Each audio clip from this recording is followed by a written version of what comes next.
আসসালামু আলাইকুম। আপনি দেখছেন ডেইলি বাংলা আপডেট।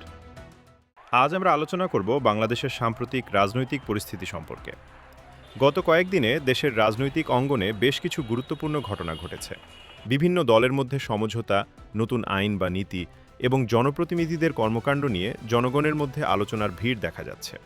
বিশেষ করে সম্প্রতি রাজধানীতে অনুষ্ঠিত সভা ও প্রতিবাদসমূহ, সরকারের পদক্ষেপ এবং বিরোধী দলের মন্তব্যে দেশের রাজনৈতিক দৃশ্যপট অনেকটা উত্তেজনাপূর্ণ হয়েছে। বিশেষজ্ঞরা মনে করছেন, আগামী কয়েক মাসে নির্বাচন, বাজেট এবং সামাজিক নীতি নিয়ে রাজনৈতিক সমীকরণ আরও জটিল হতে পারে। নাগরিকদের সচেতন থাকা এবং সঠিক তথ্যের ভিত্তিতে মতপ্রকাশ করা জরুরি। আজকের সংক্ষিপ্ত প্রতিবেদনে আমরা দেখালাম দেশের রাজনৈতিক অবস্থা, মূল বিষয়গুলো এবং এর প্রভাব জনগণের জীবন ও ভবিষ্যতের ওপর।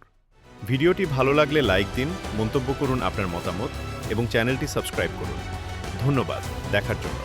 আপনি ছিলেন ডেইলি বাংলা আপডেটের সঙ্গে।